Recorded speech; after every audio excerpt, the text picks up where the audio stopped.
Welcome to Seriously Sus, the podcast exposing shadiness with a side eye, hosted by Nanette and Miranda. We're here to uncover the true crime stories and internet chaos that make you question everything. So get your side eye ready, because things are about to get seriously sus. Welcome to Seriously Sus, where we don't just side-eye trends, we interrogate them. I'm Nanette. And I'm Miranda.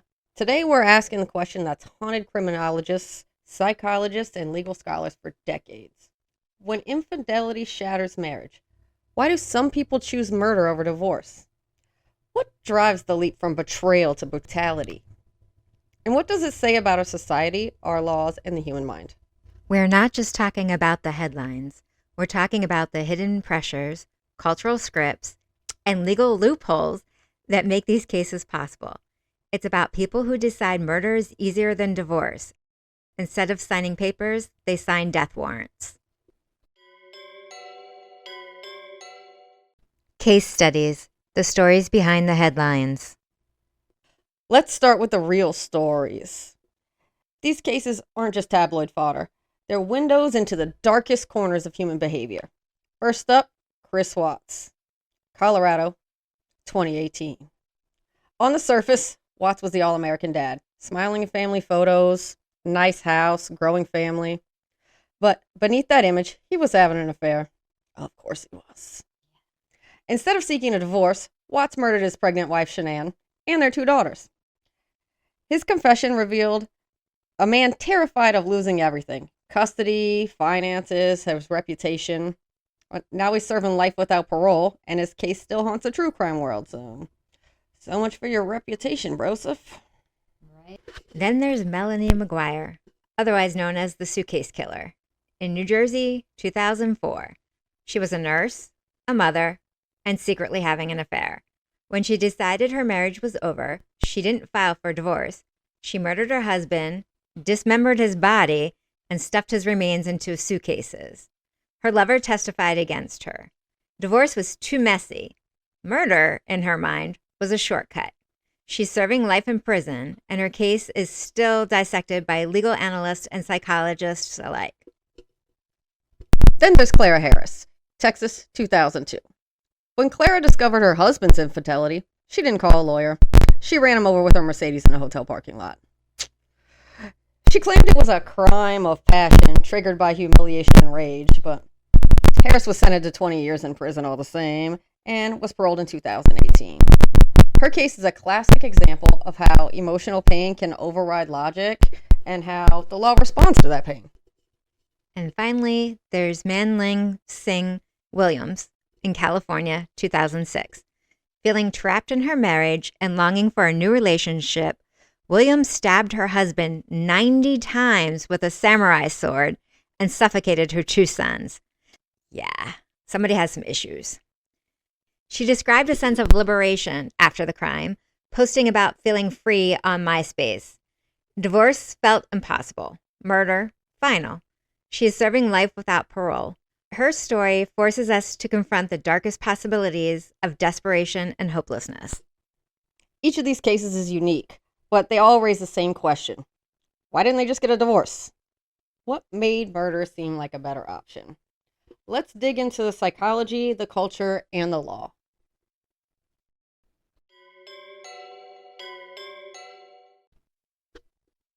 Theoretical frameworks. Why divorce isn't the easy option. Let's start with the new psychology. On the surface, divorce is a legal process, a way to end a marriage and move on. But for some people, it's an existential threat. Psychologists talk about attachment styles, how we connect to others, how we react when those connections are threatened. People with insecure attachment styles, those who fear abandonment or have a deep need for control, may see divorce as a kind of death. It's not just the end of a relationship. It's the end of their identity, their status, and their sense of self. Catastrophic thinking takes over. The idea of losing a spouse, a home, or children can feel like falling into an abyss. And not in the good way.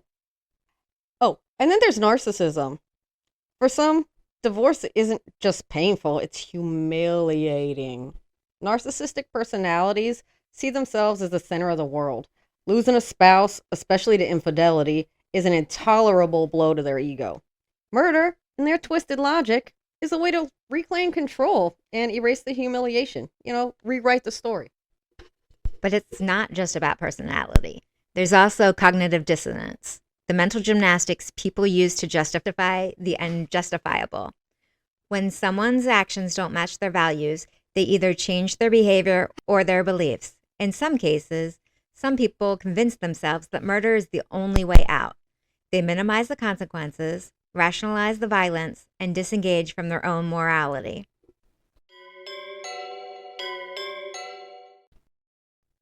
All right, let's talk about culture.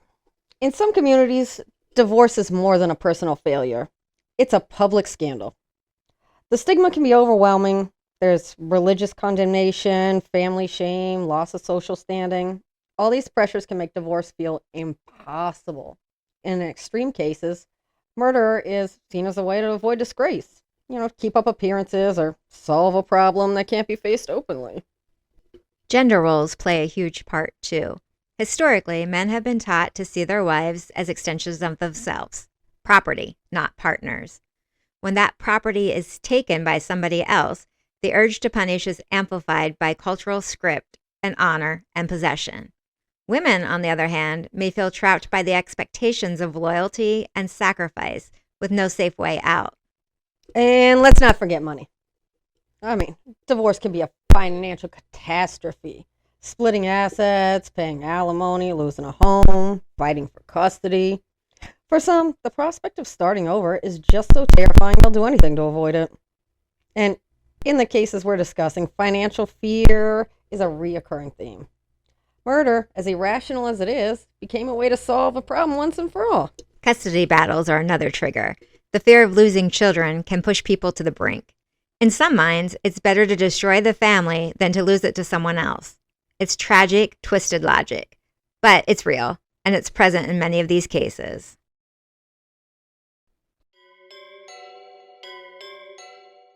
Legal analysis. All right, now let's talk about the law. For centuries, the legal system treated infidelity as a powerful mitigating factor. A crime of passion defense could mean the difference between life and death for the accused. In France, the concept of crime passionnel was enshrined in law for much of the 19th and 20th centuries. If a husband discovered his wife's infidelity and he killed her or her lover in the heat of the moment, courts often showed leniency. The infamous 1907 case of Harriet Callow, who shot her husband's political rival after a series of humiliating letters, resulted in an acquittal on the grounds of uncontrollable emotion. The message was clear. Passion could excuse murder. Over some letters? I ain't never been so mad about some letters. I would shoot somebody. That's some letters. Okay. All right. In England, the law, it recognized provocation. It's a partial defense for murder. The 1957 Homicide Act allowed murder charges to be reduced to manslaughter if the accused was provoked, often by infidelity. In 1992, the case R versus Thornton, where a woman killed her abusive husband after years of provocation, highlighted the complexities and eventual reforms to include cumulative abuse. The law began to recognize provocation wasn't always like a sudden snap. It could be little things over time. And in the United States, the heat of passion defense has a long history. In the 1940s and 50s, men who killed cheating wives or their lovers often received reduced sentences. In the case of People versus Berry in 1976, saw a man's murder conviction reduced to voluntary manslaughter after he claimed emotional turmoil. Why can't I say turmoil? Turmoil. Don't worry, she has a concussion. After he claimed emotional turmoil from his wife's infidelity. The court saw emotional pain as a reason for mercy. Imagine you just being sad and they just let you kill people. That's crazy. I notice how they're all men. Right? Too. But I do it like somebody didn't leave their drawers on the floor for every single day for 10 years, and now it's a problem. Right? All right. But as society changed, so did the law. The gender nature of these defenses favoring men, ignoring women's experiences, came under some scrutiny. Legal forms in the late 20th and early 21st centuries narrated the scope of provocation and emphasized personal responsibility. England's Coroners and Justice Act of 2009 replaced provocation with loss of control, requiring evidence of a qualifying trigger and removing infidelity as a standalone justification. Today, courts focus on premeditation and planning. In the Chris Watts and Melanie McGuire cases, evidence of preparation and concealment led to first-degree murder convictions, regardless of emotional distress or infidelity. Juries and judges are less sympathetic to the crime of passion narrative, especially when the facts show calculated violence. Infidelity may explain motive, but it rarely excuses murder. Right, like you can't be planning a murder and be like, I didn't know what I was doing. It was a crime of passion in the moment. I couldn't help myself. I planned it for 6 weeks. Right? I mean, I didn't buy the suitcases. They magically appeared. Right. Right? Exactly. I mean, it's not even like you just happen to have the suitcases around. You purchased them? Come on now. Right? Infidelity is now more likely to be used by prosecutors to establish motive and intent rather than like a mitigating factor. In some states, adultery can even be like an aggravating circumstance in sentencing. Legal scholar Dr. Victoria Law notes that while infidelity once opened the door to leniency, it now often slams it shut. The message is clear. Emotional pain does not excuse murder. And Dr. Victoria was meant to go into law. Absolutely. And yet, the legacy of these old defenses linger. Some juries still respond to the stories of betrayal and rage. The media loves a crime of passion headline. But the law is moving forward with a more nuanced understanding, one that recognizes the complexity of human emotions, but demands accountability for violence. I don't understand why you can't just manifest your partner to have diarrhea or something. That's what I would do. Anyway.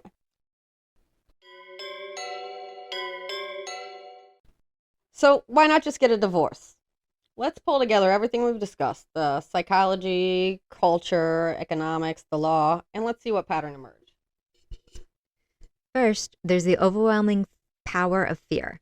Fear of loss, of love, of children, of status, of money. Fear of shame, public exposure, family disappointment, religious condemnation.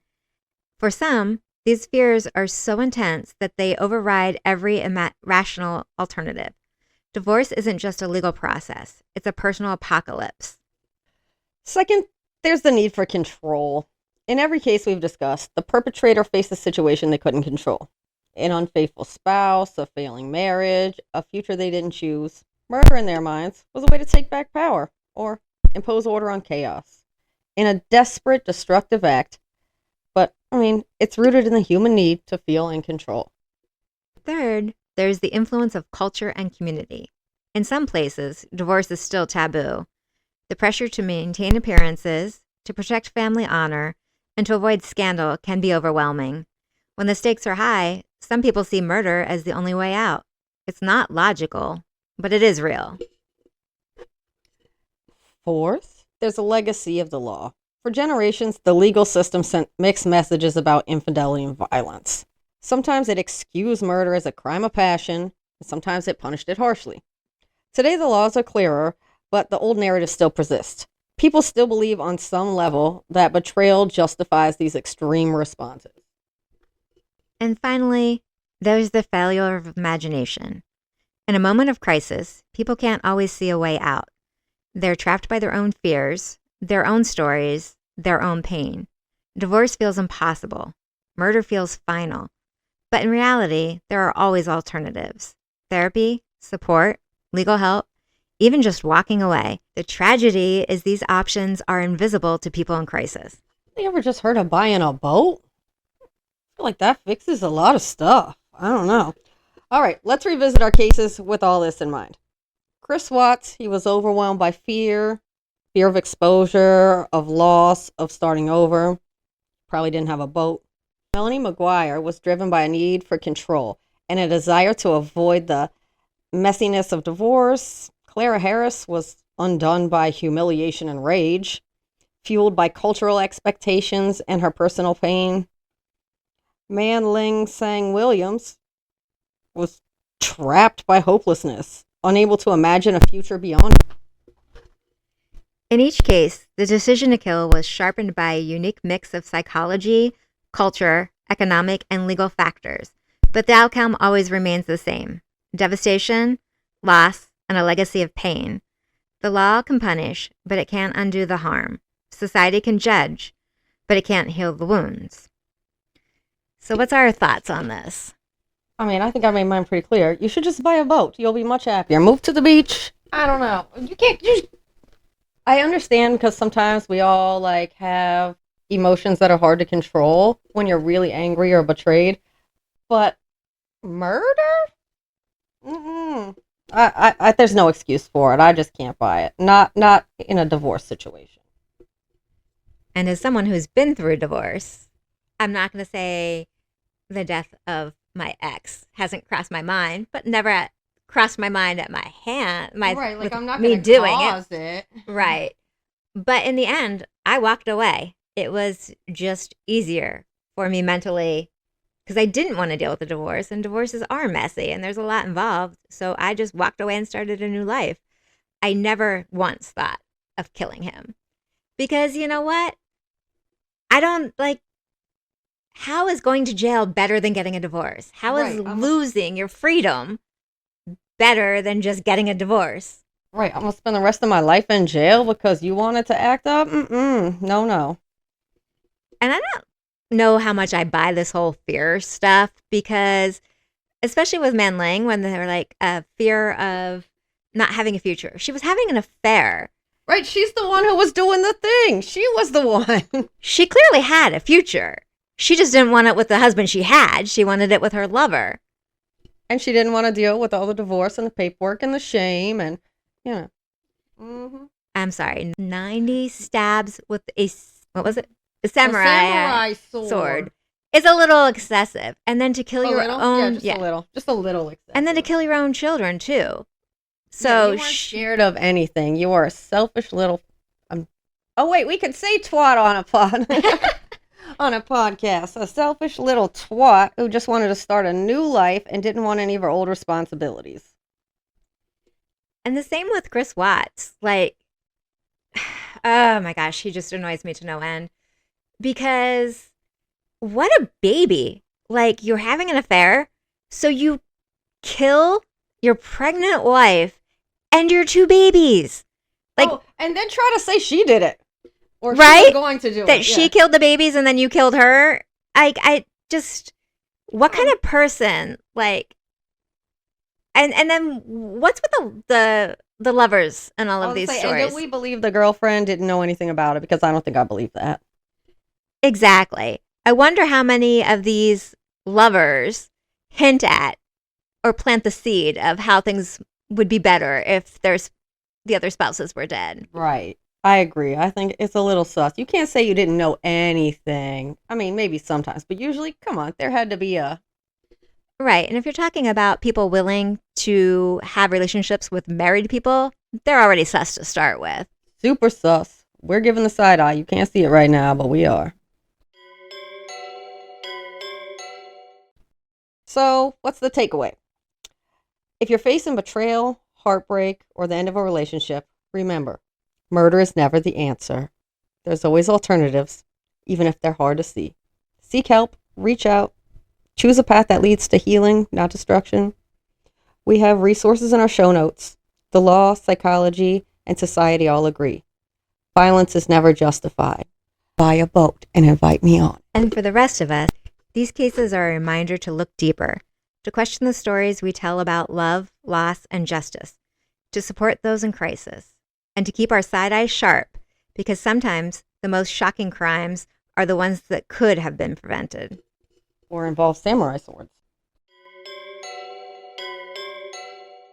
Thanks for joining us for this analytical deep dive. If you want more episodes that challenge the surface level narratives, subscribe and follow at Seriously Sus Podcast. Keep that side eye ready, and as always, stay sus. You've just tuned in to Seriously Sus with Nanette and Miranda, your ultimate source of sus with side eye. Thanks for hanging out with us. If today's episode made you think twice, share your side eye in the comments and hit the like button, subscribe, and follow Seriously Sus Podcast for more deep dives into crime trends, drama, and cultural chaos. And remember, stay informed, stay engaged, and stay sus.